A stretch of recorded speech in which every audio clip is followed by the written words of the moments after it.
Marina Isaura G.A. Persson, ou simplesmente Marina Persson, nasceu na cidade de São Paulo no dia 15 de fevereiro de 1969. É formada em cinema pela Escola de Comunicações e Artes da Universidade de São Paulo, a ECA-USP. É filha do cineasta e diretor teatral Luiz Sérgio Persson e da também cineasta Regina G.A. É apresentadora, diretora, roteirista e atriz. Vem pra cá, Marina. Vamos bater um papo. Tudo bem? Tudo bem? Obrigado pela presença. Tudo bem? Vamos lá. Tudo bem. Tudo bom?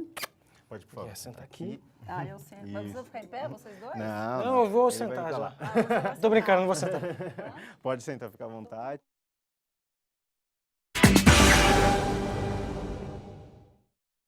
Isso aí.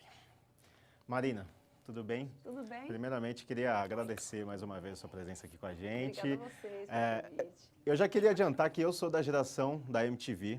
Ah, é? 2000, anos 2000, acompanho Jura? muito a sua Tem cara carreira. que não tinha Não. essa idade toda, não. Acompanhava bastante a sua carreira e a gente vai focar um pouquinho nesse início da sua carreira, então, nessa fase da MTV. E eu vou convidar ali o Rodrigo, que já tem uma primeira pergunta aí para você sobre essa sua fase. Eu sou aqui, o de amarelo. Você é o Rodrigo. Tudo bem? Eu, como Hector, também sou um grande fã, vivi muito dessa época e eu amava. E você já falou em várias entrevistas que, na época, a área de cinema estava muito complicada. Sim. E, por conta disso, aceitou a proposta da MTV em 93 como produtora e depois, em 95, se tornou a VJ. Sim. E como que foi essa mudança de produção para ser VJ? Como que foi de trás das câmeras para frente? Foi só um passo? Foi difícil? Como é que foi? Foi assim, era uma coisa que eu acho que de alguma forma eu queria também, porque quando eu fui trabalhar na MTV, para mim era tudo muito novo.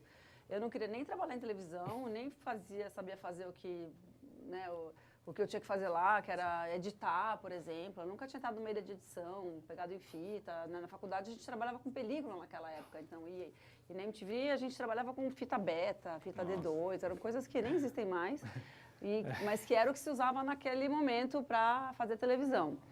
E eu, aliás, só corrigindo uma coisa, não é que eu aceitei, eu procurei aquele trabalho. Procurou? Eu que fui atrás, eu que fui lá falar, preciso trabalhar. Foi Então meio... funciona fazer? Eu fui pedir, às vezes funciona.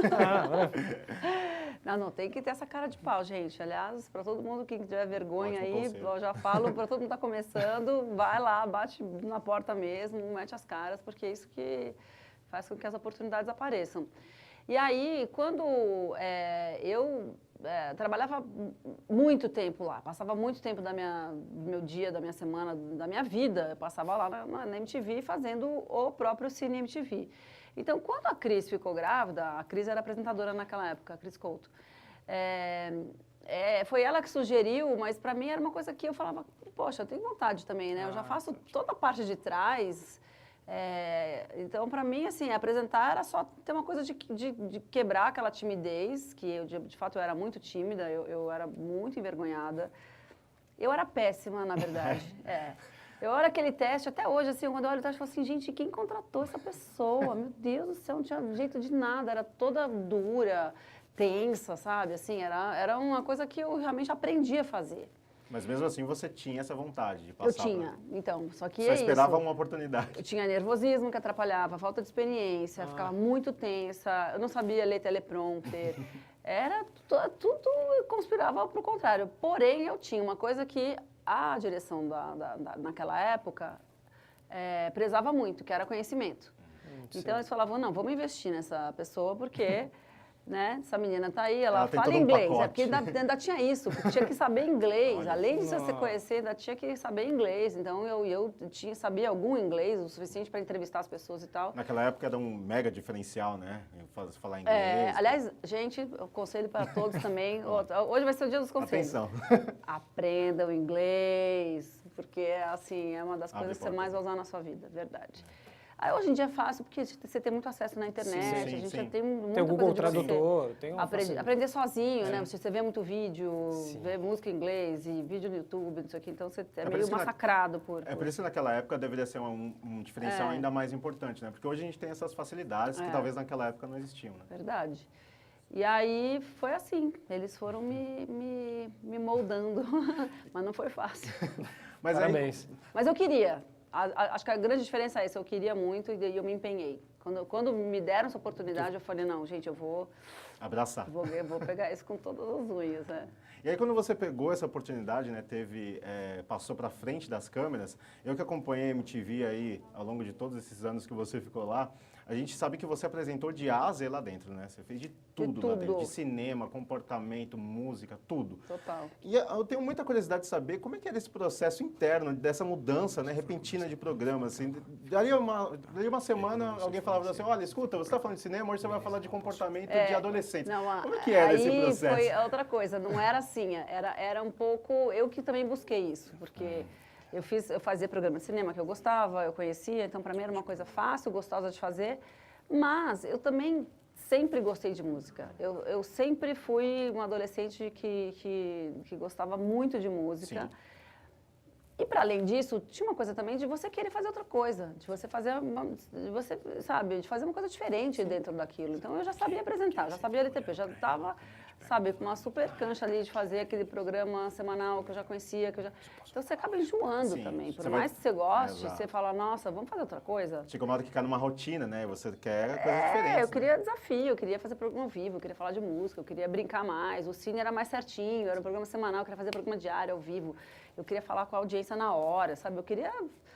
E aí foi assim que eu fui falando, gente, eu quero fazer isso. E aí eu lembro que a primeira vez que eu falei com a Cris Lobo, que era minha chefe na época, ela falou, nossa, como é que eu nunca pensei nisso? Claro! E aí, assim, deu um mês, eu estava apresentando um programa de música na madrugada. E assim foi indo. Tinha muito disso, né? De vocês trazerem ideias novas, né? E a emissora ia abraçando essas iniciativas. Tinha as duas de vocês. coisas. A gente podia levar projetos, a gente podia... Na verdade, era o que eu mais fazia. Eu contribuía muito quando já tinha um pré-formato de alguma coisa. E aí a gente tipo, ia lá e falava, não, tem que ser assim, tem que ser assado. As reuniões de pauta sempre eram muito assim, intensas, incluíam os... Não todos os VJs, não era todo mundo que queria fazer isso, mas por exemplo, eu ia, eu gostava. E é isso, eles eram muito ousados, entendeu? A gente, eu brinco assim, a chefia dos sonhos da MTV, porque eles eram mais loucos que a gente. A gente era louco, mas eles eram mais ainda de topar, vamos! Programa assim, vamos fazer isso! Mas a gente percebia um pouco dessa loucura vendo MTV, né? Porque a gente percebia que, pelo menos pra gente que era telespectador, tinha um clima bem amigável ali de parceria, né? Entre os VJs também. Era bem assim esse ambiente mesmo? Você tem amizade com algum VJ hoje? Vocês se falam? Criou esse laço? A Cris Couto é minha comadre, então sou amiga dela até hoje. Seria, acho que mesmo que eu não fosse comadre dela. A Sara Oliveira, muito minha amiga. Didi Wagner é muito meu amigo. Casé é meu amigo. Edgar é meu amigo.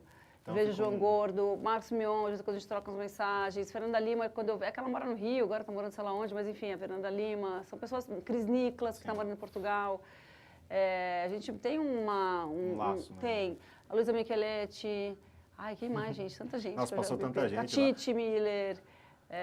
Muita gente. Muita gente. Muita gente. Deixa eu voltar aqui para o Rodrigo, que ele tem uma pergunta, acho, ali para fazer para você também. Isso. Em cima, eu não sabia que eles tinham essa doideira, mas eu imaginava as pessoas que estavam lá em cima na MTV. E esse lance da produção dos programas, como que era feito o roteiro. E tinha um roteiro, porque eu assistia, e eu achava mágico, porque parecia que estava sendo tudo feito na hora, parecia tudo improviso, e era bom. Não era ruim. Vocês seguiam muito ou não seguiam, ou tinha? Tinha as duas coisas. Tinha sim, os programas que eram mais roteirizados. O Cine MTV Cine, era totalmente né, roteirizado, então ele era um programa que você tinha... O MTV no ar. Aliás, parênteses, que eu esqueci de falar de duas pessoas que eu sou super amiga. Astrid Fontenelles e a Cacá Camargo, que são meus super amigos até hoje. Devem estar assistindo, vão te cobrar. A gente está na Globo agora. Gente, é dos meus melhores amigos da vida. Eu até esqueço que ele era da MTV, de tão amiga. É verdade. Muita assim, gente, muita gente. Enfim, fechou parênteses. O que você estava falando mesmo? Eu esqueci. Da questão dos improvisos, do roteiro. Sim. Tinha coisa que era muito bem roteirizada, toda certinha ali. Tinha coisa que era, por exemplo, os programas de audiência, que tinha... Supernova, vai pegar um exemplo. Programa ao vivo, à tarde, Supernova, passava clipe, a gente tinha... Foi o começo da interação com a audiência, né? O começo do e-mail também. Imagina, a gente está falando dos anos 2000. Que é isso, a gente recebia o e-mail na hora. da audiência, Legal. entendeu? Antes do e-mail, não sei se vocês lembram, tinha um programa do Casé chamado Teleguiado, que ele ligava para casa das pessoas. Clássico. Maravilhoso, Clássico. maravilhoso. Gente, olha que tempo bom. Eu fiquei até feliz que eu lembrei desse programa, porque realmente era muito bom. E aí, enfim, pós-telefonema, a gente tinha o e-mail. E aí a gente respondia na hora e tal, então isso tudo era completamente improvisado. Mas os ao vivos, em geral, eram improvisados. Tinha muito improviso, porém a gente tinha lá uma coisa, Tinha uma digamos que base. sim, não podia ter uma barriga, um Sim. vazio, sempre tinha o que enfiar. E você tinha o ponto eletrônico. E você Vocês trabalham voltava com ponto aqui? voltar do improviso Ponto também eletrônico. é difícil, né? Não é uma... Exatamente, aqui isso que eu falei, fechou parênteses, ai, onde é que eu tô? Aí o Exato. cara do ponto fala, você tá não sei Você tá onde, vai exatamente. anunciando as Roses, vambora que tá atrasada a programação. Exatamente. Aí, então tinha muito isso, assim, da gente tinha uma ajuda do Sim. ponto e eu me acostumei com isso, assim, eu dependo, se eu tô fazendo um programa ao vivo, eu sempre falo, para qualquer lugar que eu vou, eu falo, é ao vivo, tem que ter ponto. E tem que ter ponto e tem que saber ter a pessoa que saiba falar no ponto também, porque tem uma técnica. É uma voz da consciência ali. Tem, que pode tem atrapalhar. toda uma técnica e tal, que a gente pode até conversar sobre isso, mas... então era uma mistura das duas coisas, entendeu?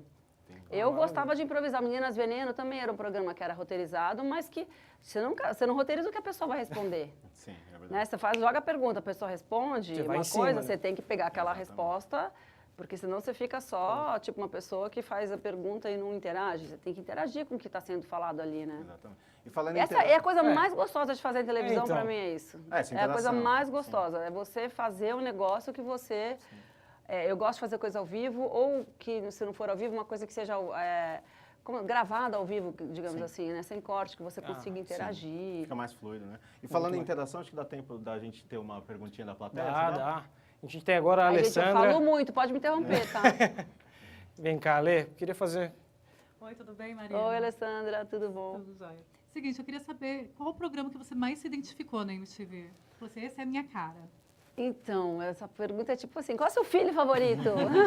Se você tivesse que escolher um programa. Não, assim, eu acho que o Cine MTV eu tenho um carinho especial porque foi o primeiro programa, um programa que me levou para frente das câmeras e é um programa que é um assunto que eu adorava falar e tal. Então, esse é um programa que eu gosto muito. O Meninas Veneno foi o programa que me tirou, digamos assim, de um lugar, sei lá, meio Zona de conforto. normal ali e me colocou como... Foi o primeiro programa depois do Cine, assim, que era eu, entendeu? Aquele programa era feito... Sim. moldado para mim, digamos assim. Foi um programa que eu participei da concepção e tudo mais. E é isso, dependia muito da personalidade a Cris Lobo, de novo, minha chefe, falava assim, a Yahá falava assim, você é aquela irmã mais velha que vai, tipo, dar conselho, que sabe ouvir. E eu sou, de fato, eu sou uma pessoa que... Eu gosto de ouvir história, eu gosto de escutar, então eu sou uma boa amiga nesse sentido. E dou conselho, errado ou não sei.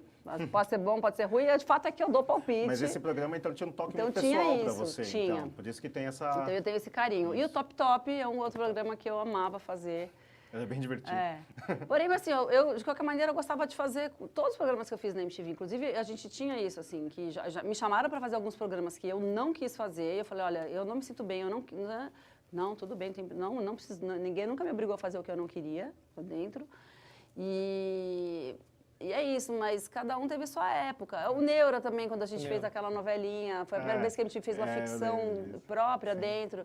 Também tem um carinho especial. Então é difícil escolher um programa Todo programa só. vai deixar alguma memória especial, porque, gente, pensa assim, eu fiquei 18 anos. Sim, é Então, muita coisa. Teve tempo pra tudo, assim. É que nem você ter vários namorados na vida. Então, qual namorado você ama mais? E cada época teve o seu namorado. A gente vai explorar ainda mais isso. Acho que vamos passar vamos encerrar. Próximo bloco. Mas é só a primeira pausa, continua. Então, o Senac Acontece já volta já para a gente continuar esse bate-papo descontraído com a Marina Persson. É isso aí. Os próximos, quem vai continuar esse bate-papo vai ser a Patrícia Mesquita e o Andrei Andrade. Então, fica aí que a gente já volta.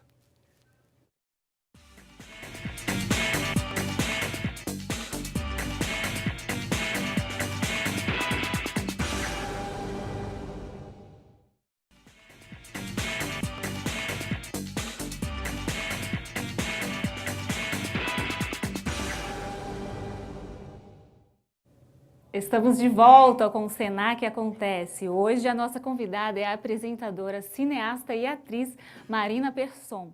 E o Andrei é quem está agora com a nossa plateia. É isso mesmo, Paty. E antes de ir para a plateia, eu vou direto para a minha pergunta para Marina. Marina, anteriormente você prestou vestibular de Ciências Sociais e Administração Pública. Houve interesse em engrenar em alguma dessas duas matérias? Então, na verdade, o que aconteceu foi que eu prestei junto com o cinema, né, essas duas faculdades. E eu só prestei essas duas porque eu tinha muito medo de fazer só cinema. Porque sei lá, era uma decisão difícil, era uma época muito difícil para o cinema no Brasil. Mercado incerto. E que eu nem sabia, na verdade, o que ia acontecer depois. Se eu soubesse, talvez eu nem tivesse feito faculdade, porque quando eu me formei, foi a época do Plano Collor, o Collor acabou com a Embrafilme, ou seja, o cinema foi dizimado completamente. Então, eu acabei prestando Ciências Sociais na PUC e Administração na GV. FGV. Na FGV. GV, então, na Fundação Getúlio Vargas, porque, sei lá, só para não dizer que eu não tinha prestado Vou tentar alguma outra coisa. Mas quando eu entrei em cinema, daí eu falei, não, acho que eu vou encarar essa. Seguir a carreira do pai, né? Vou tentar essa vida, entendeu? Porque era o que eu queria fazer, então, enfim. Aí acabei optando, mas acho que eu fiz a escolha certa. Fez sim. E é um exemplo para todos nós que estamos aqui. Eu sei também que você morou na Noruega. Foi. Né? Como estudante de intercâmbio. Foi, e eu queria saber como foi a tua experiência de morar fora do Brasil e por que a Escandinávia? Por quê, né? Até hoje eu me pergunto isso, por que eu fui fazer? Não, eu tinha muita curiosidade de conhecer um país que era muito diferente do Brasil. Na verdade, era quase o oposto em praticamente tudo. Né, em clima, enfim, distribuição de renda, em democracia, enfim, era um país que as pessoas eram todas loiras, de olho azul. Para mim era assim, era o oposto do Brasil, né? E aí eu tinha uma amiga que tinha ido para a Noruega para fazer fazer um mês assim. Era um intercâmbio, mas era o CISV, então ela ia lá e ela passou um mês nesse camp, né, que eles chamam, nesse acampamento, com crianças do mundo todo, e ela ficou encantada com a Noruega. E ela muito minha amiga até hoje, na verdade. E aí, na hora de preencher assim a ficha, eu coloquei França, porque eu tenho ascendência francesa, meu avô era francês e tal. E coloquei Escandinávia. E aí eu acho que como tem muita pouca gente que quer ir para a Escandinávia, eu fui escolhida para ir para lá. Era uma coisa que você tinha que fazer uma opção.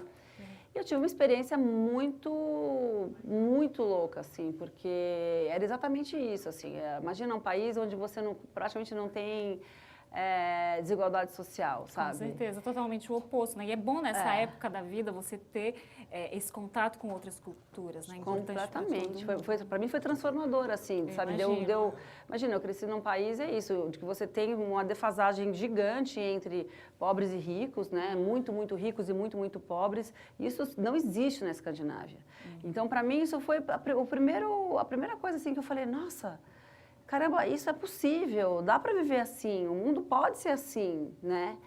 Então, enfim, muitas outras coisas, mas acho que essa questão da desigualdade social foi o ponto foi o que mais me chamou a atenção, assim, na época. Com certeza. Eu tenho uma outra pergunta.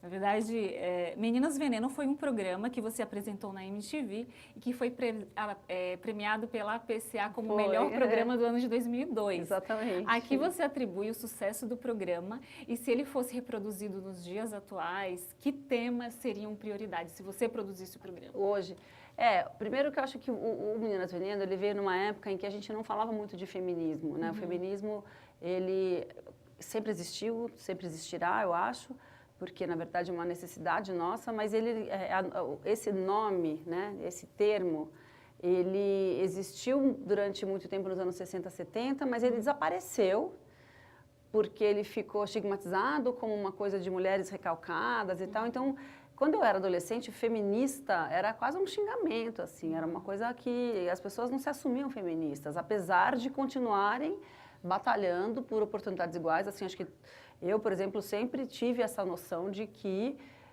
eu tinha os mesmos direitos que os meus colegas meninos e que eu queria batalhar meu espaço apesar de ter aceitado muita coisa que hoje em dia eu não aceitaria. Porque... Coisas, situações que a gente achava que a gente não tinha eco, que a gente não poderia, que ninguém ia me levar a sério se eu falasse, aquele cara me tratou assim, ele foi machista, entendeu? Também tinha uma coisa da gente, eu tinha isso, assim, não, eu dou conta disso, pode deixar. Então, o feminismo seria o tema. Hoje eu falaria de um feminismo, desse novo feminismo, eu acho. Eu até cheguei... E todos os subtemas, né, que isso abarca. Eu até cheguei a assistir um episódio que era um programa sobre cabelos e hoje, assim... Enfim, uma não gostava do cabelo cacheado, outra queria ele liso, e você estava ali entre elas fazendo essa intermediação. Acho que tinha, por exemplo, essa coisa do cabelo. Você fala, pode é um tema fútil, pode parecer fútil aos olhos dos meninos. Mas na época era... Mas não, na verdade é o quê? A gente está falando de autoestima. A gente está falando que, olha, você é bonita do jeito que você é. Sim. Aceita seu cabelo como ele é, né? Ame-se. Eu gostaria de ame-se gordinha, ame-se magrinha, ame-se, não sei, a gente tem que aprender. Essa coisa da autoestima era uma coisa que a gente reforçava muito nos programas, assim, isso desde sempre. Então eu acho que quando ele ganhou a PCA, foi porque foi o primeiro programa feminino de debate feminino na TV, antes do Saia Justa. A gente está falando 2002, de 2000, né? O programa nasceu em 2000. 2000. Foi até 2004. E aí, 2002 já era o segundo ano. Acho que foi o ano que ele foi premiado. Foi premiado, já era o segundo ano. E a gente foi também transformando o programa. Ele passou a ser ao vivo, passou a ter 1 hora, ele cresceu de tamanho, várias coisas. Mas era isso, assim, era um programa feminino. Legal, eu feminista. Desculpa. Eu acho que o Andrei tem uma pergunta. Tenho mais uma. Da sua lista de entrevistados, qual foi a mais marcante ou as mais marcantes, a mais desafiadora? A Madonna, eu acho, né, que marcou, foi a que eu fiquei mais nervosa. É uma entrevistadora difícil, porque ela é muito lacônica, assim, ela fala super pouco. E era uma entrevista que ela foi, assim, eu nunca vi tanta gente dando palpite, assim, sabe? Era gravadora, não sei o quê. E aí, o que você vai falar com ela? Sabe que não pode dar presente, que não pode tirar foto, e que não sei o quê. E aí, começava, enfim, foi uma entrevista muito tensa nesse sentido. A outra coisa que foi muito tensa foi que eu tive muito pouco tempo para me preparar para aquela entrevista, porque o que aconteceu foi que, assim, o Brasil tinha, isso funciona assim até hoje, o Brasil tinha, sei lá, 15 minutos, né? A gravadora Warner Brasil tinha 15 minutos que eles podiam dar para alguma emissora brasileira. E eles ofereceram para a Globo. E a Globo recusou, na época. Recusou porque acho que o Zeca Camargo, que seria quem pudesse fazer, estava fora, viajando para algum programa daqueles que ele fazia do país, de países que falam português e tal. E o Zeca não pôde ir. E aí chegou para mim essa entrevista um dia antes de eu viajar. Um dia antes de eu viajar, você acredita? Então, assim, eu enlouqueci. Eu lembro da minha chefe me ligando e falava assim, Marina, você tem culhão para entrevistar a Madonna? Oi. Eu falei, gente, quando? Depois de amanhã. Eu falei, não pode ser, gente, eu não vou ter tempo de me preparar. Virei à noite. Não, mas virei à noite mesmo. Tanto que eu lembro que eu entrei no avião, eu dormi de um jeito, que o cara da gravadora estava comigo e falou assim, Marina, eu achei que você estava, que tinha acontecido alguma coisa com você. Eu até vi que você falou que dorme. Eu dormi, sei lá, tipo, eu entrei no avião, desmaiei, só acordei em Los Angeles quando chegou. Eu acho que tem mais alguém na plateia que tem uma pergunta sobre esse assunto. Bom, era justamente essa com a Madonna que eu assisti a entrevista. E ela tá muito ríspida, não dá um sorriso. E você foi leve, você foi tão bem, né? Você levou tão bem a entrevista. E como que foi receber essa rispidez dela? Como que você conseguiu sair dessa saia justa? Porque ela, além de ser objetiva, eu senti ela ríspida nas respostas também. Como que você conseguiu reverter isso? Então, eu assisti muitas entrevistas dela antes de fazer, né? E eu acho que essa rispidez que você está falando, na verdade, é mais o jeito dela mesmo, porque ela é assim com todo mundo. Ela é assim até com David Letterman, né, que é o cara que é amigo dela, enfim. Então, esse é o jeito dela. A gente também, às vezes, pode soar um pouco... o jeito, assim, essa coisa lacônica dela pode parecer rispidez, mas não é. Ela é assim com todo mundo que entrevista ela, com todos os entrevistadores. Então, é uma coisa que eu já tinha entendido que era isso, por isso que eu não me perturbei, entendeu? Quando ela começou a dar aquelas respostas coxinhas, eu falei, cara, é isso, Madonna você tem que ter, olha, você vai falar 15 minutos com ela, você tem que ter 60 perguntas. E tem que ser rápido, né? E tem que ser rápido e tem que estar esperta, assim, sabe? Tipo, vai, presta atenção no que ela tá falando e vai. É o ping-pong, ping-pong, ping-pong, e você, tipo, tem que estar esperta. E eu tava com a adrenalina assim, né? Então, assim, tipo, ela falava, eu pá, tá, era tipo um tênis, assim, meu. Mas eu acho que ela... Quando eu olho a entrevista, assim, e comparo com as outras entrevistas que eu já vi dela, eu acho que ela até super suave comigo. E ela estava calma, de fato, porque ela estava amamentando na época.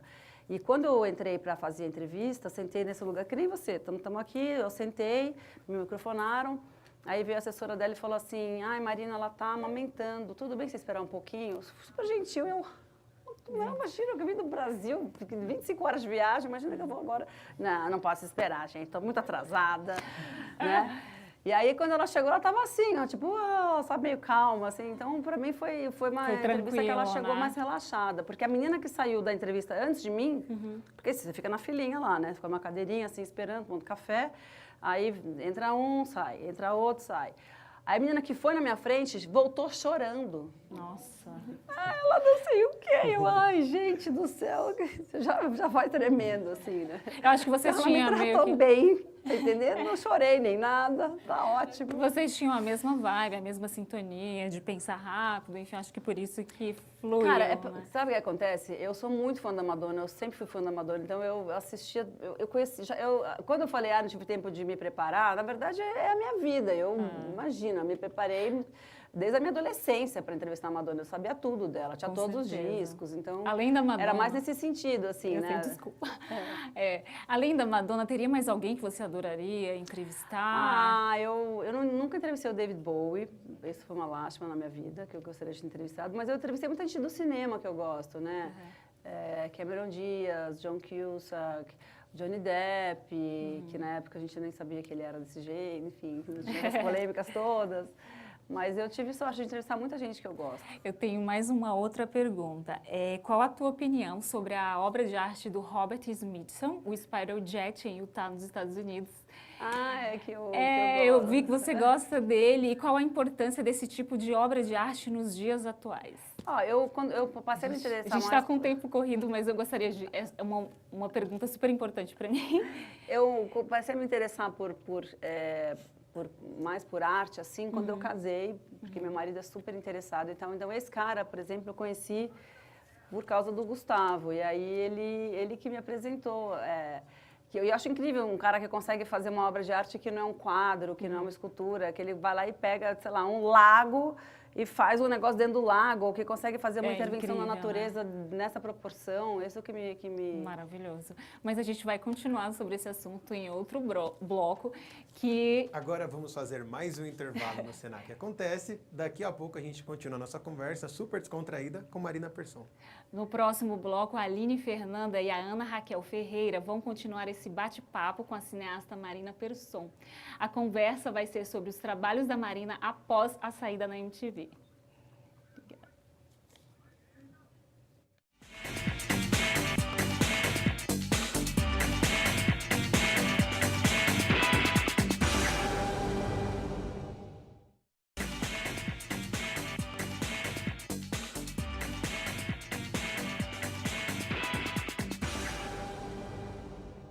De volta com o Senac Acontece, com a cineasta Marina Persson. E nesse bloco eu tenho a companhia da Ana Raquel Ferreira.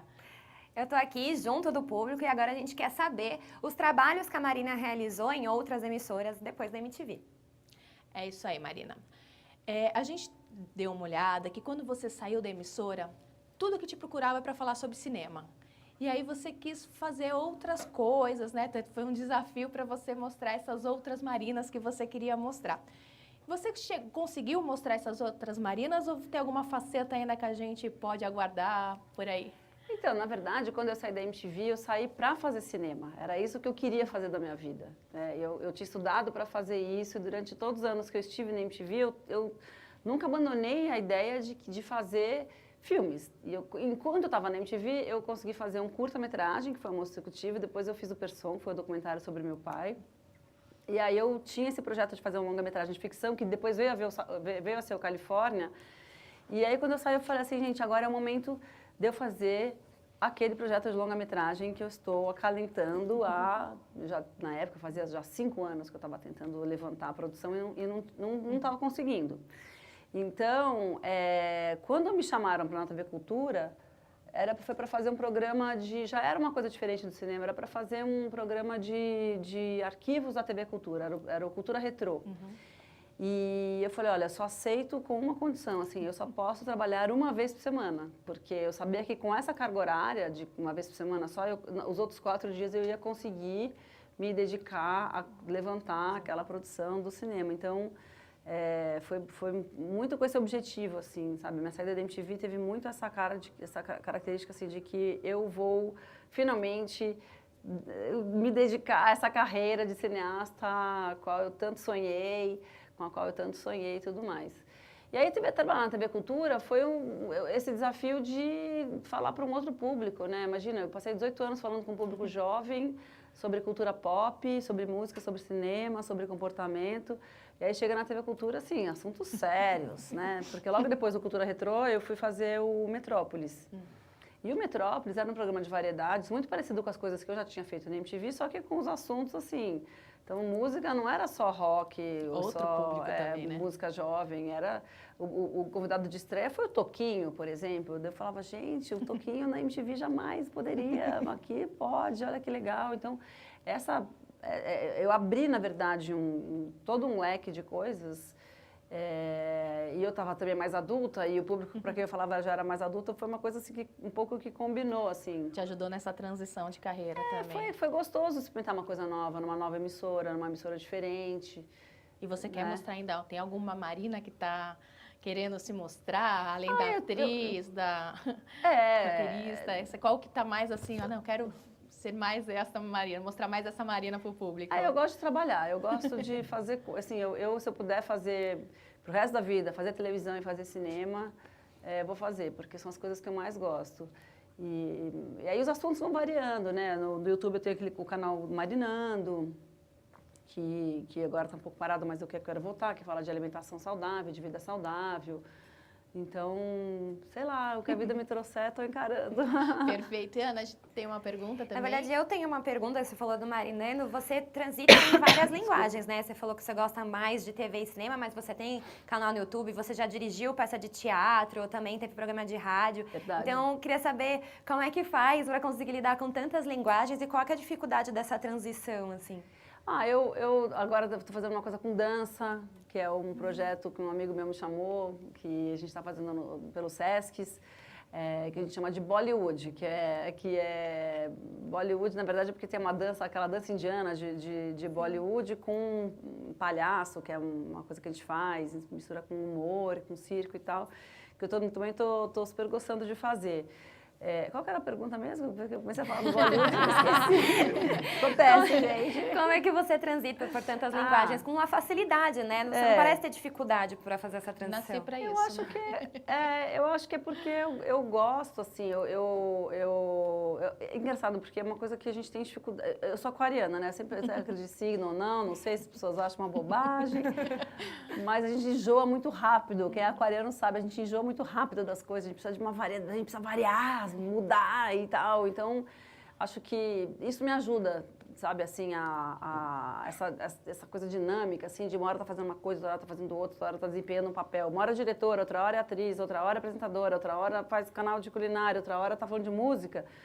Me mantém viva, assim, sabe? Me mantém esperta, porque daí eu consigo não me entediar com as coisas, entendeu? Acho que é o contrário do que você perguntou, sabe? Como é que eu transito? É isso que me faz... Você precisa dessa transição. É isso, acho que é por aí. Energia. Nesse assunto, a gente tem uma pergunta aqui da plateia. A Ariane quer levantar para perguntar? Oi, tudo bom? Tudo bem. Na verdade, eu queria falar como foi para você, assim, sair da TV e do cinema e produzir e também apresentar um programa em rádio. Como foi essa sensação? Ainda tem um rádio, pois é. Então, quando você começa... Eu acho que a MTV me abriu muitas portas, assim, né? Quando eu comecei a aparecer na MTV, quando eu comecei a apresentar os programas, eu fiquei conhecida e muita gente que me conhecia, gostava de mim, começou a me chamar para fazer coisas. Então, nesse sentido, as coisas que eu gostava de fazer, eu fui topando, né? E o rádio apareceu um pouco assim. O rádio não foi uma coisa que eu procurei. O rádio foi uma coisa que, na época, era o Regis, que trabalhava na Rádio Eldorado. Não, eu fiz rádio antes até. Eu fiz rádio na Metropolitana. Durante anos eu fiz. Tinha até esquecido desse programa. Era uma vez por semana, era um programa também jovem e tal, que a gente comentava assuntos, era um programa divertido, era eu, mais 2 meninas, a Fabi e a Marcela. E aí, depois que eu saí da Metropolitana, o Regis me procurou para fazer. Ele que veio com essa ideia de fazer, pô, você fala de trilha, de cinema, como é que a gente pode formatar? Daí a gente chegou nesse formato que hoje eu faço, que é o Cine Drops. E eu adoro fazer também, engraçado. É outra coisa que... Aliás, engraçado não, porque eu só faço o que eu gosto, né? Eu tenho essa sorte de poder escolher uma profissão de que eu consigo fazer só as coisas que eu gosto. E aproveitando, você citou o marinando. Pelo visto, você adora cozinhar, a gente acompanha. Até eu fiquei com vontade de comer aquele pão de hoje. Aquele que fez o meu marido, só para dar o crédito, senão depois ele fica bravo. E como que surgiu a ideia do Marinando? O Marinando foi quando eu saí da MTV, que tinha essa coisa que eu falei, né? O objetivo fazer cinema. Ao mesmo tempo, eu não queria perder a coisa da televisão, né? Então eu tinha a TV Cultura, fazendo cultura retrô e tal, mas assim, rapidamente a gente sacou que o YouTube, a internet, era um canal de, assim... Era aquele lema do YouTube, né? Broadcast yourself. Faça o que você quiser e bote no ar, né? Então, você pode fazer o que você quiser. Então, nesse sentido, a gente ficou procurando como é que eu posso explorar esse novo canal, esse novo jeito de fazer televisão, né? Porque eu acabo classificando o YouTube um pouco como a nova televisão, né? O papel que a televisão tinha alguns anos atrás, hoje é o YouTube que desempenha, né? Muito. Não só o YouTube, mas o streaming, né, assim, essa coisa do on demand, né, que é da pessoa que assistiu o que quer, a hora que quer, é a nova televisão, digamos. Então, e eu sempre tive esse lado de gostar de falar de saúde.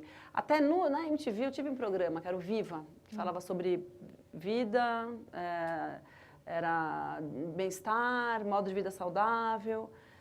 Você sempre vai nessa linha de vida saudável? Eu sempre tive isso. Receitas práticas, rápidas, gostosas?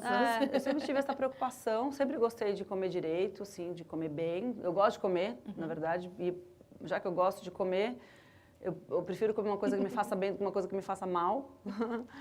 Então, era um pouco com esse pensamento, assim, né? Mostrar para as pessoas que não é um bicho de 7 cabeças, que qualquer pessoa pode cozinhar desde que tenha vontade, entendeu? Que é simples, porque muitas vezes quando você vê os programas de culinária e tal, é uma coisa que você parece assim, gente, eu não sou capaz de fazer isso. A pessoa que não tem muita familiaridade, olha aquilo e fica assustada. Então eu falo, não, gente, olha, é simples, vem cá, olha, eu te mostro como é que faz. Qualquer um pode fazer.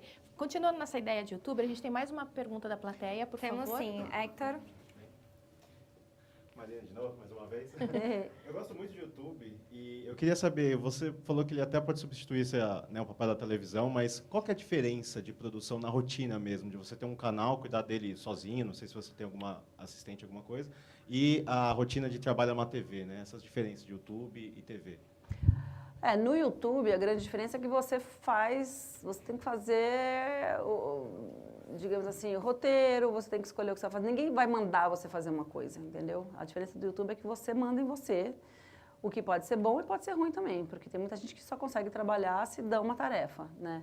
Eu mesma sou uma que funciona melhor quando alguém me dá uma tarefa do que quando eu tenho que trabalhar para mim mesma, entendeu? É sempre uma questão, assim, que você fala, sabe aquele projeto incrível, não sei o quê, demora para acontecer porque, para mim, não, mas hoje estou cansada, hoje eu quero jantar, hoje eu quero sair com meus amigos, aí não sei o que, eu vou dormir um pouquinho até mais tarde, você vai adiando aquele negócio, né? Se você tem alguém que fala assim, olha, amanhã você vai entrevistar tal pessoa, amanhã você tem que... Aí você faz. Depois de amanhã você vai ver a Madonna. Exato, você faz, exatamente, vira à noite, entendeu? Então, acho que uma grande diferença é essa. Então, os youtubers, em geral, eles têm uma disciplina, porque daí eles passam a ter um compromisso de entregar lá vídeo 2 vezes por semana e tal. E, às vezes, tem uns engraçados que falam sobre isso, né? Tipo, eu tô aqui, mas eu não sei o que falar, né? Tipo, eu não tenho nada para falar para vocês, mas eu tenho que fazer um vídeo, porque hoje é terça e tenho que fazer um vídeo terça, eu tô quinta. Então, tô aqui só enchendo a linguiça. E eu fiquei muito feliz que você falou que vai voltar com o canal, porque eu falei, nossa, mais de 61 mil seguidores. Nem me fala, menina. Tá E todo aí, mundo lá esperando a receita nova. Como que você me para um canal desse, né? E assim, deve ter sido uma decisão também bem desafiadora para, vamos parar agora, Não, não tem... não, nunca foi uma decisão de parar. Sempre Não? foi assim, não, dá um tempinho, vamos só pra gente se reestruturar, se reformular. E aí o mundo vai atropelando. É aquela coisa que você tem que botar na agenda, entendeu? Falar assim, olha, o Mari vai voltar dia 1º de setembro, entendeu? Aí você se prepara, mas enquanto não tem isso, a gente vai levando. E para terminar, no programa Papel da Vida, você sempre pergunta para os atores qual é o papel da sua vida. E qual é o papel da sua vida, Marina? Ah, no cinema é o Canção da Volta. É o Canção da Volta, o filme que eu fiz como protagonista, eu, João Miguel, direção do Gustavo, Rosa de Moura, e tá no Now. Aí, ó, pode assistir. Podemos assistir. E aí agora com você, né? Agora a gente vai fazer mais uma pausa aqui no Senac Acontece, mas a gente volta logo para continuar esse bate-papo com a Marina Persson. E ainda tem muita pergunta para fazer no próximo bloco com a Alessandra Galo e a Ariane Arrabal, que vem comandar essa conversa. Não saia daí, é rapidinho.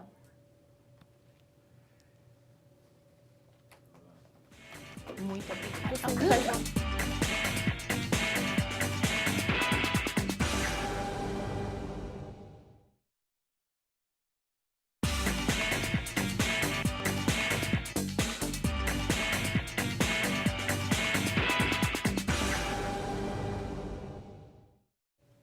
Estamos de volta com o Senac Acontece, a convidada mais que especial, Marina Persson, e a Ariane Arrabal, que é minha parceira nesse bloco. É isso mesmo, Alê. E o momento agora é da gente falar sobre o lado cineasta da Marina. E Marina, eu quero começar fazendo uma pergunta para você. Depois de tantos anos como apresentadora e trabalhando na TV, como que foi dirigir o longa-metragem Califórnia? Nossa, isso foi uma realização de um sonho para mim, porque eu tinha feito o projeto, o primeiro roteiro desse filme era de, sei lá, 2003, 2004, quando eu comecei a fazer.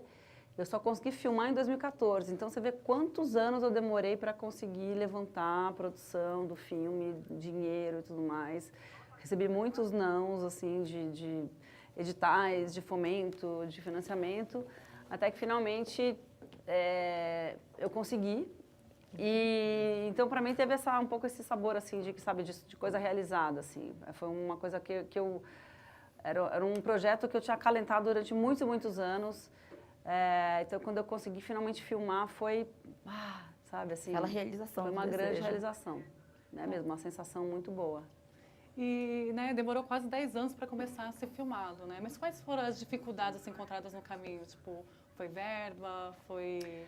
Olha, foi tudo, na verdade. Primeiro que eu estava trabalhando na MTV, então, assim, óbvio, a dedicação que eu tinha para o projeto não era a mesma de uma pessoa que está se dedicando só a isso, né? Segundo, aquilo que eu estava falando, eu sou aquariana, dispersa, às vezes, é difícil conseguir. Então, durante muito tempo, eu fiquei me enganando, achando que, enquanto eu estava na MTV, que eu ia conseguir o tempo e a cabeça mesmo para me envolver com aquilo de um jeito que eu pegasse na unha e fizesse. E foi muito louco, assim, porque eu ganhei o primeiro dinheiro, não foi tão fácil, mas lá pelo meio do caminho, digamos assim, e eu não consegui ganhar um segundo dinheiro. E aí eu corri o risco de ter que devolver aquele dinheiro, porque assim, é isso que funciona no Brasil, assim, se você ganha o primeiro dinheiro e não faz, você é obrigado a devolver. E aí eu estava correndo esse risco quando eu refiz todo o projeto para caber naquele orçamento. Então, na verdade, eu filmei uma coisa muito menor do que meu projeto original, entendeu? E que, no fundo, foi bom, ajudou o filme. Hoje eu penso, eu falo, nossa, foi a melhor coisa que podia ter acontecido, sabe? Mas todo mundo me pergunta também se tem a ver com o fato de eu ser mulher, se eu acho que tem a ver com o fato de eu ser mulher, o fato de eu ter demorado tanto para conseguir o financiamento para o filme. Eu, na época, não tinha essa noção, eu não tive esse pensamento. Mas, hoje, pensando... Né, em termos assim, quando eu fazia escola de cinema, quando estava na ECA, 50% dos alunos eram meninas, 50% eram meninos. Então, e todo mundo queria dirigir, praticamente. Quando eu cheguei no mercado de trabalho, quando essa turma chegou no mercado de trabalho, você tinha muito mais meninos dirigindo, homens, do que meninas. Tanto que o mercado de trabalho hoje, cinema no Brasil, 17% dos filmes lançados por ano são dirigidos por mulheres. Isso é um número recente, na verdade. Eu não sei os números desse ano, eu não sei ainda. Então, alguma coisa está errada. Você vê que, de fato, é mais difícil para as mulheres conseguir dirigir um filme no Brasil e no mundo. Isso não é uma coisa Brasil, não. Isso aí é uma coisa que está no mundo inteiro. Então, é uma coisa que a gente tem que prestar atenção. A gente tem que ver, porque, assim, se todo mundo se diz interessado, por que na hora do mercado de trabalho você tem muito mais homens dirigindo? Tem alguma distorção aí no meio do caminho, né? E o que você acha? Falta de crença na mulher? É porque o mercado ele é machista? O mundo é machista, né? A gente vive, a sociedade é machista, o mundo é machista, o mercado de trabalho é muito machista ainda. E eu acho que faz parte da luta das mulheres, todas, batalhar por esse espaço, não só das mulheres, mas também dos homens, porque é bom para todo mundo que isso seja assim, que a gente consiga oportunidades iguais. Né? É sobre isso que a gente fala. O feminismo, na verdade, todo é sobre oportunidades iguais. Né? Nós queremos as mesmas oportunidades no mercado de trabalho, a gente quer as mesmas oportunidades financeiras, a gente quer, enfim, a gente quer isso. A gente não quer ser igual aos homens, a gente só quer oportunidades iguais. Equidade. Com certeza. Mariana, acho que tem mais uma perguntinha pra gente? Eu quero voltar um pouco ainda para o Califórnia e eu li que a inspiração inicial do filme, assim, do roteiro, foi sua adolescência nos anos 80. Sim. E eu vi o filme, achei muito bom. E eu queria saber o que tem de você no filme e nos personagens, além da admiração pelo Boi, que é o cantor que a Teca mais gosta, assim. Então, o Califórnia não é autobiográfico, né, como você falou, mas ele tem, de fato, muitas histórias, coisas autobiográficas, elementos, né, digamos assim. São coisas que aconteceram comigo, com pessoas próximas a mim, ou coisas que eu inventei. Então, acho que essa coisa da Estela gostar muito do David Bowie, isso era eu, né? O fato daquele menino, JM, ser daquele jeito, também tem a ver comigo, porque o JM é uma espécie de idealização do que era o meu homem ideal. Né? Quando você era jovem. Quando eu era adolescente, né? Ele queria que eu... E, de fato, tinha um menino que a gente, assim, que eu e minhas amigas, a gente se derretia por ele. Ele era, tipo, tinha aquela carinha do Caio, do Caio Orovics, que se vestia daquele jeito, meio dark. Eu meio que transformei tanto a Clara, que ficou muito parecida comigo, quanto o Caio, que ficou muito parecido com esse cara. Foram dois personagens que eu fui moldando, assim, a minha memória do que era aquela época. Mas o Califórnia partiu dessa minha vontade de falar sobre o que era ser jovem nos anos 80 no Brasil. E um dos elementos que tinha, e aí não tem nada de autobiográfico, é a história do tio que volta dos Estados Unidos com AIDS. Né? E ele, enfim, porque a minha geração foi a primeira geração que iniciou a vida sexual com o fantasma da AIDS, né? Com o fantasma de uma doença que era muito violenta, mortal e que que a pessoa morria muito rapidamente, né? Então, eu queria que isso estivesse presente, de uma maneira presente, mas que não fosse ela exatamente, que estivesse próximo, que era um pouco como a minha geração viveu toda a sexualidade, entendeu? Assim, você estava lá, mas você tinha sempre uma coisa, né, uma sombra ali de uma ameaça. Sim. Tá.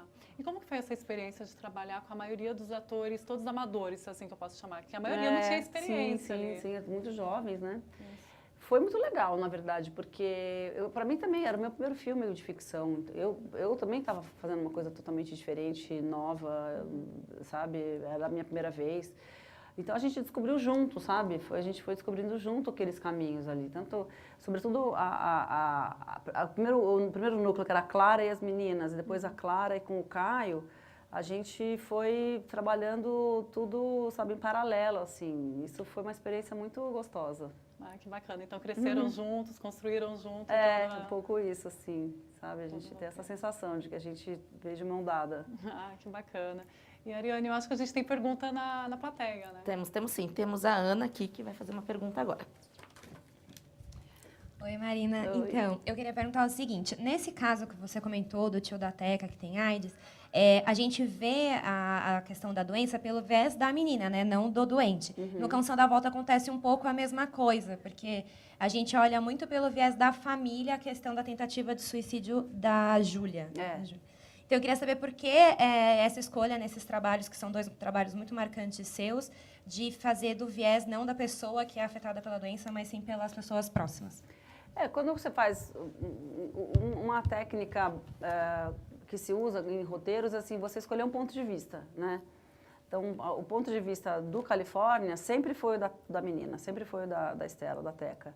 Que eu queria mostrar o que acontecia na vida de uma menina quando ela menstrua pela primeira vez até a primeira relação sexual. Então, que é quando a menina deixa de ser uma criança para ser uma adolescente e deixa de ser uma adolescente para finalmente virar uma mulher, né? Então, esse é o ponto de vista dela e sempre foi. E a questão de não abordar pelo ponto de vista do tio, assim, você pode ver que não tem nenhuma cena que não é... Nenhuma cena existe sem a Teca. É sempre ela que está assistindo, é sempre ela que está vendo, é sempre o olhar dela que diz as coisas. Tanto que quando ela descobre que o tio está doente, é porque ela ouve uma conversa dos pais no quarto, né? Então, isso é um dispositivo que eu assumi no filme e que facilita muito o roteiro, né? Nem todo roteiro é assim, tem roteiros que tem vários pontos de vista, né? Você corta daqui, aí você vai lá para a plateia está acontecendo uma coisa que eu não estou vendo, e aí mesma coisa, aqui está acontecendo uma coisa comigo que ninguém na plateia está vendo.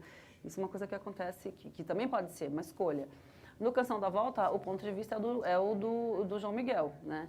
Então, do Edu. Então, pelo mesmo motivo, entendeu? Se você não troca o dispositivo... São filmes que assumem o ponto de vista de um único personagem. Então, nada acontece sem que eles vejam. Ah, muito bacana, né? E eu também vou chamar a Ariane, porque ela quer te fazer uma pergunta, assim, porque ela também adora música. Que legal. E ela quer eu vi saber também pouquinho. que, assim, a trilha do filme, para mim, simplesmente foi, acho que, um dos pontos altos, né? Assim, que eu sou muito ligada à música. E foi basicamente as músicas que você viveu na adolescência. Sim. Pode-se dizer que essa foi a parte mais tranquila do filme ou muito pelo contrário? Você sofreu muito para ter que eliminar algumas das músicas que você gosta? Ah, eu sofri tudo. Não, claro, eu acho que as duas coisas. Foi a coisa que eu mais gostei de fazer, eu acho, de poder ter aquelas músicas no filme. Mas não, acho que trabalhar com os atores acho que foi a coisa mais legal. Mas assim, eu fiquei muito feliz quando eu vi que eu podia ter aquelas músicas, quando eu vi que não era um sonho impossível, que eu poderia ter música internacional no meu filme, que podia ter aquelas músicas, como a gente começou a conseguir as liberações, foi tipo, ai, vai ser incrível, isso é tudo que eu queria. Porém, para conseguir algumas músicas, foi tipo, a coisa mais difícil, que mais me deu dor de cabeça, que mais me deu desespero, que mais me deu insônia, que mais me deu preocupação. Porque quando você vai liberar uma música internacional, não basta você ter dinheiro para pagar, que já é muito caro, mas você tem que ter autorização daqueles artistas. Então, todos os artistas que autorizaram as músicas no filme tiveram contato ou com o roteiro, ou com a sinopse, ou com o trailer, alguma coisa do filme eles viram para aprovar. Um privilégio, né? Para poder provar. Então, assim, teve gente que não deu resposta, nunca teve nenhuma música foi recusada. Ah, não quero esse filme. Ou davam preços tão altos que a gente não conseguia pagar. E as mais difíceis foram as mais importantes, que eram a do David Bowie e as duas do The Cure foram as mais difíceis, mais suadas. Bem, Marina, nosso papo está muito bom, mas nós vamos ter que fazer um intervalo rapidinho, mas vamos voltar com mais Marina. Não é mesmo, Alê? É, isso mesmo. E a gente vai voltar com a Ana Raquel Ferreira e o Luiz Vilela, que vão continuar esse papo super gostoso com a cineasta Marina Persson. E a gente vai continuar falando sobre cinema. Então acompanhe a gente aí.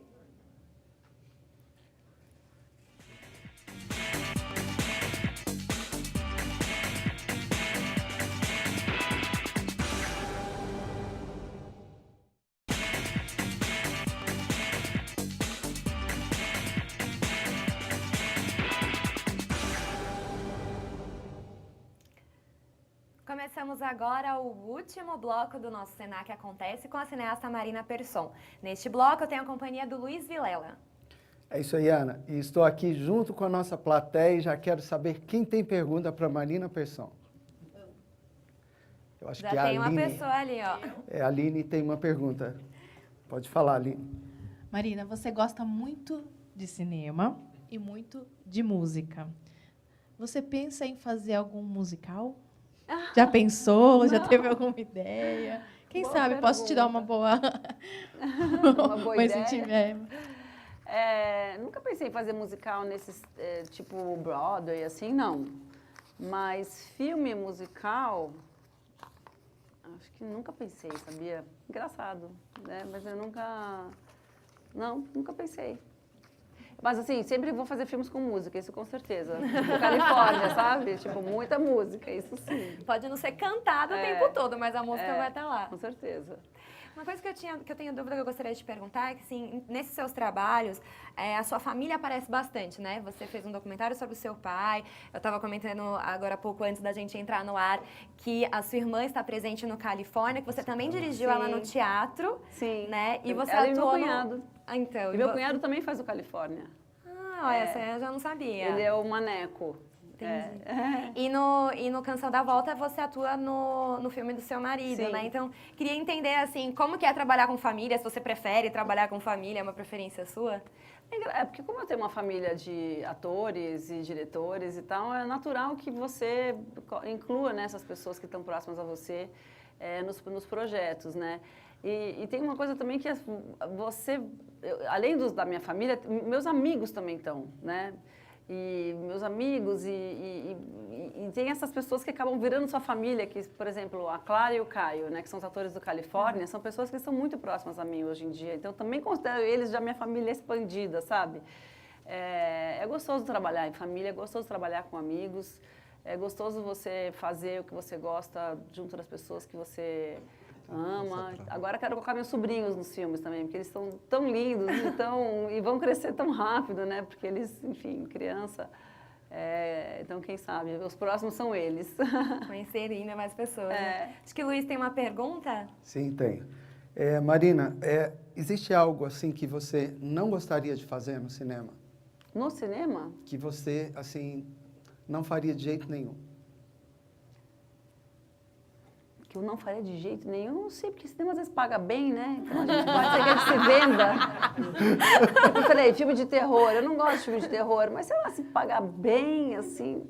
Não, eu não sei, eu acho que eu não entraria num esquema, não faria uma coisa que eu não tenho autonomia artística, por exemplo, sabe? Sim. Então, assim, uma coisa que eu sei que o esquema é assim, do diretor que está lá para executar um job e não ter nenhuma ingerência sobre o que está sendo feito, não poder, sabe, ter a palavra final sobre uma coisa ou outra ali que, sei lá, que você considera fundamental.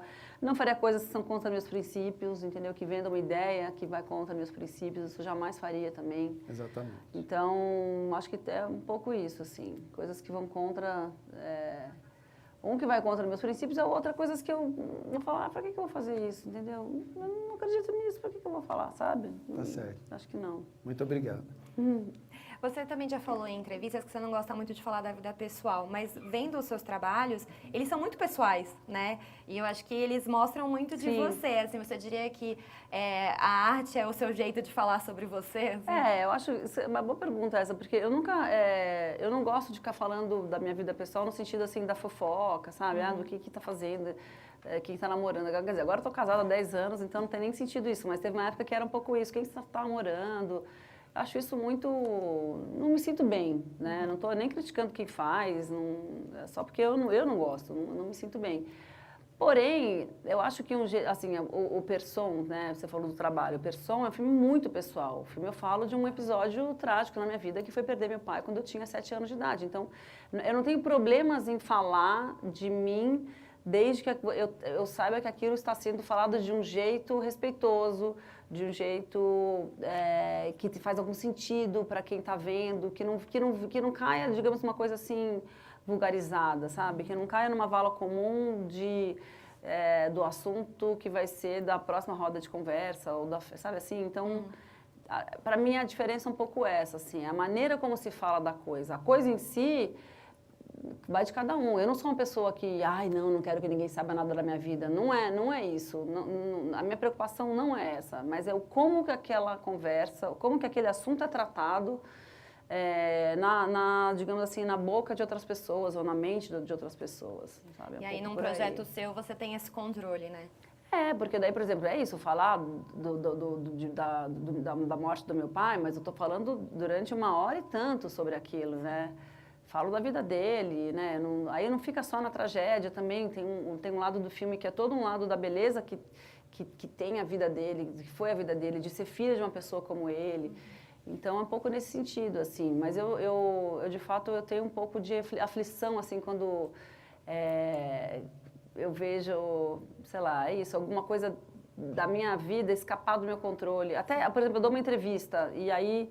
A entrevista, às vezes, é impressa, né? Publicada de um jeito que, sei lá, o repórter tira uma pergunta do meio. Então, ele emenda 2 respostas minhas e faz um encadeamento de pensamento que Dá outro eu não sentido. faria. Eu não faria aquilo, né? Às vezes nem é outro sentido, mas é o jeito que eu olho aquilo e falo, gente, eu não me vejo aqui, não me reconheço. Então, tem um pouco isso, assim, sabe? Eu quero que as pessoas me vejam como eu sou, sabe? Não... Tenho muito receio, assim, de ser mal interpretada, mal, sei lá. Entendi. Acho que é por isso que eu sou tão, assim, reservada nesse sentido. Eu acho que a gente tem mais uma pergunta da plateia. Sim, tem uma pergunta do Andrei. Andrei. Pode fazer a sua pergunta. Olá, Marina, tudo bem? Tudo bem. Você é cineasta e também atriz. Gostaria de saber como essas 2 funções influenciam no seu trabalho.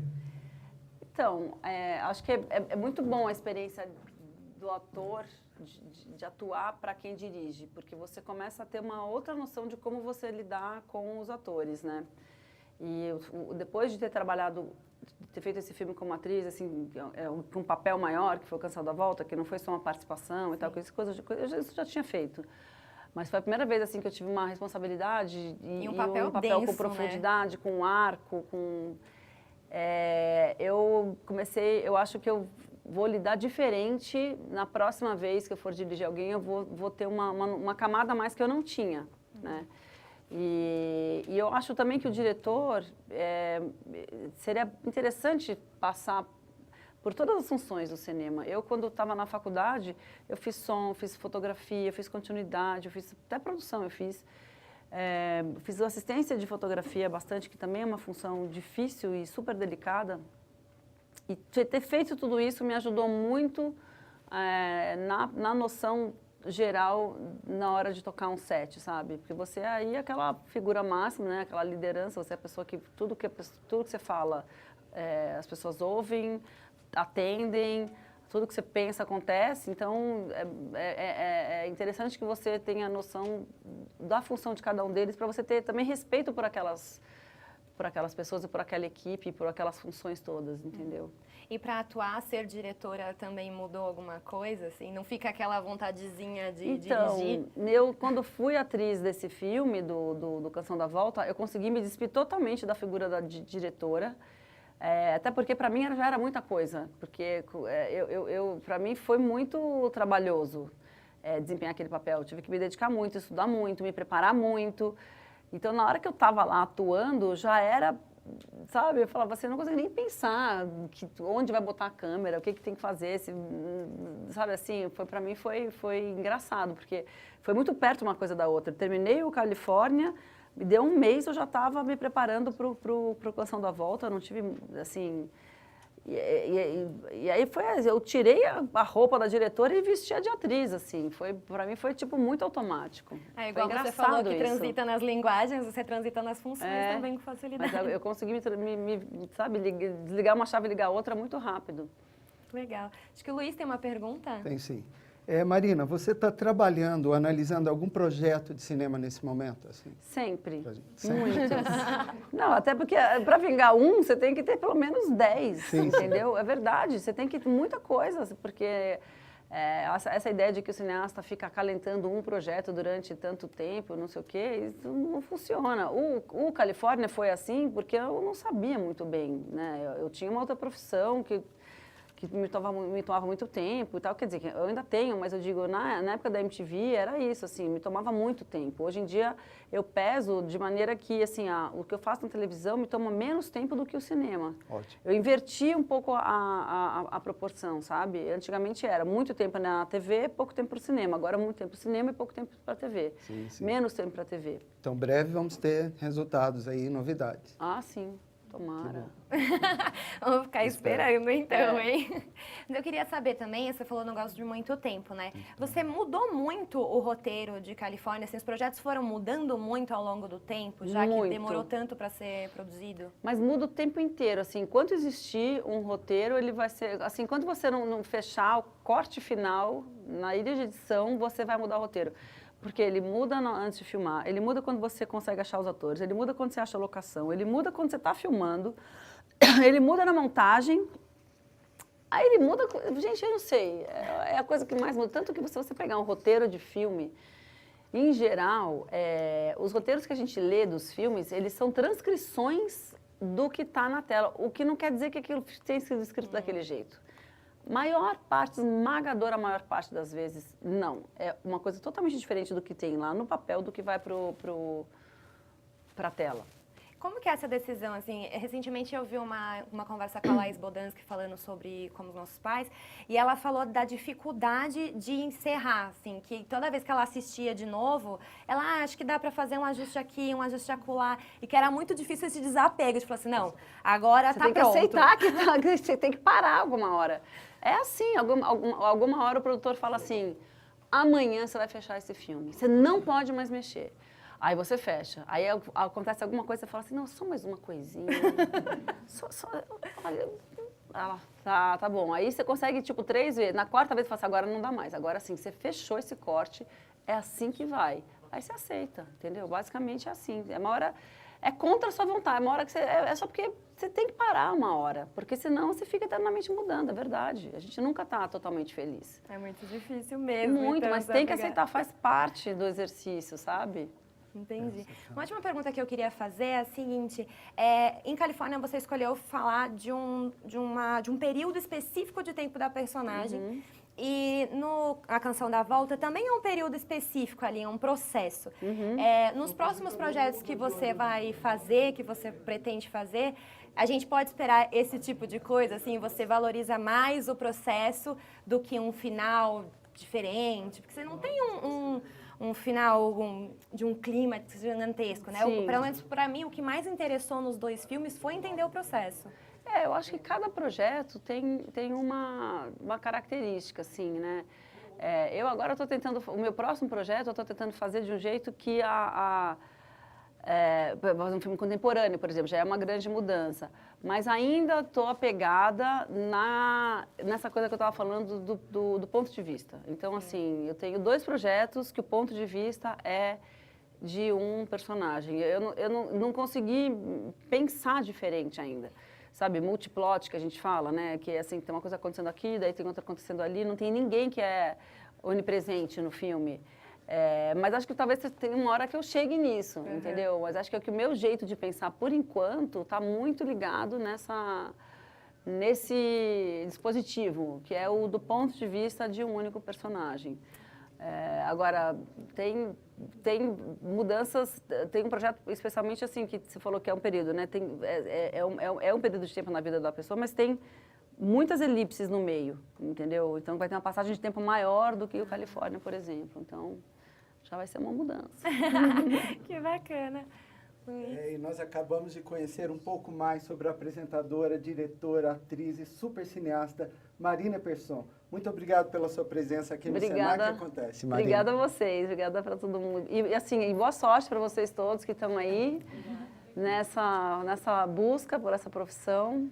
A gente agradece. Precisamos de boas pessoas no audiovisual, na televisão, no cinema. Então, boa sorte para vocês. A gente quer agradecer também a parceria, né, dos alunos do curso de operador de câmera, do curso de direção de imagens, que trabalharam com a gente nessa produção, dos produtores também, nós da apresentação de programas de TV, e a gente espera te encontrar em breve aí pelas emissoras, pelos trabalhos. Vamos embora, encontraremos, com certeza. É isso, gente. Tchau. Até logo.